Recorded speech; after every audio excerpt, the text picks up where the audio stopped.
Hi everybody, I'm Brian from the YMCA. Thanks for joining me. Today we're going to go through a kettlebell workout. Specifically, we're going to talk about the difference between a Russian kettlebell swing and an American kettlebell swing. All right, so for our first kettlebell swing, we're going to talk about a traditional Russian kettlebell swing. I have two kettlebells here with me, a 25-pound bell and a 50-pound bell. What I'm going to do is talk about how to move this kettlebell in a Russian swing. I'm going to talk about a couple common mistakes and show you how to do it. So what I'm going to do first is pick up a lighter bell, so a 25-pound bell, and the weight's relative to what you're comfortable managing.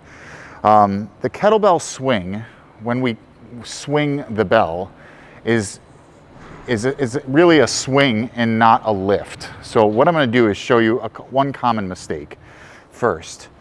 Often people will pick up a kettlebell, and what you see is they squat and they use their shoulders. That's really not the intention of the movement. So often people will do this, and I'm going to turn to the side.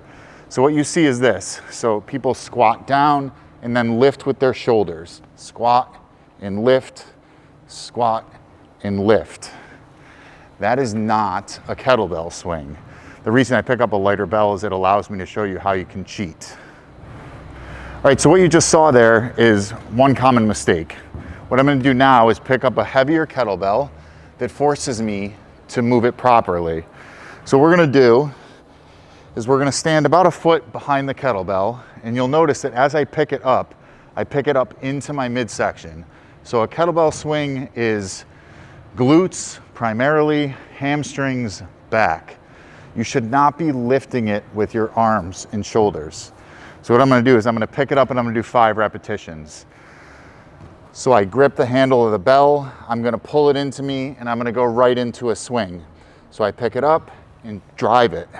Hips back, drive, hips, drive, 2 more, 2, and 1. And I set the bell down right where I picked it up. All right, so just to reinforce how to do this properly. So again, I'm going to pick up a lighter bell, 25-pound bell. It's manageable. Again, I'm going to show you the difference here. When I pick this up and I bring it in, I'm lifting with my shoulders here. This weight is light enough that I can lift it with my shoulders. So what you see commonly is that people lift with their shoulders and squat and lift and squat. Notice the kettlebell is down below my knees. The kettlebell should finish through my legs, and the movement is hips driving forward. So again, glutes, hamstrings, back, posterior chain muscles. It's critical when you're swinging a kettlebell that the actual swing happens. It's not a lift, but it's a fluid movement. The kettlebell comes back through my legs. I drive my hips forward, contracting my glutes, hamstrings, and low back. The bell kind of floats. This is a very important part of a kettlebell swing. The weight becomes essentially weightless. As you drive it, you should not be lifting with your arms and shoulders.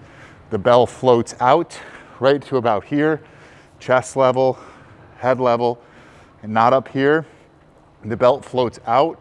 It becomes weightless for a second. It comes back in the same line, hips back, hip flexion and extension. So again, 5 repetitions, heavier bell. It forces me to move it correctly. So I'm going to step into the bell. I'm about a foot from it. I'm going to pick it up into my midsection and then drive it for 5 Russian kettlebell swings. The other thing we want to do, extremely important, is to breathe while we're doing this. So we're exhaling on the swing. So you might hear that breath in this set. I pick it up.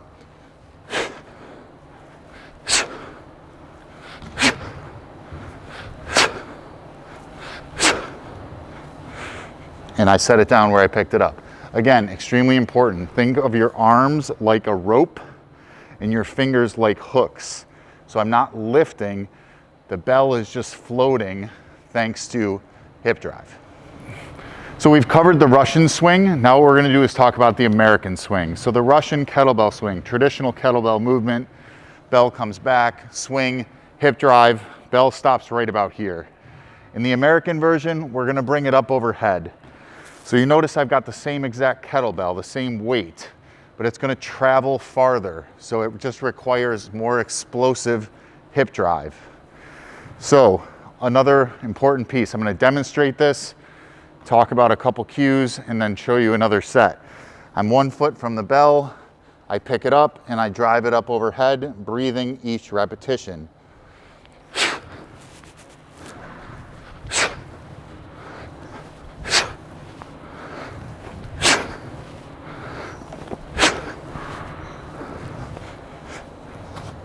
So you'll see there, it's very important, and actually I did it on the first repetition.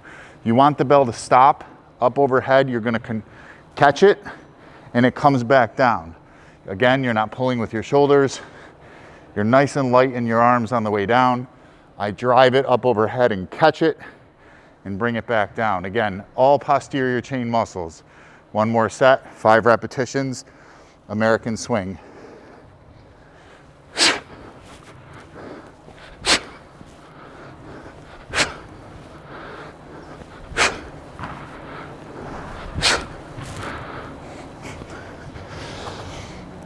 And that's your Russian and American kettlebell swing. Thanks so much for joining me today to talk about the difference between a Russian kettlebell swing and an American swing. We'll see you at the YMCA soon.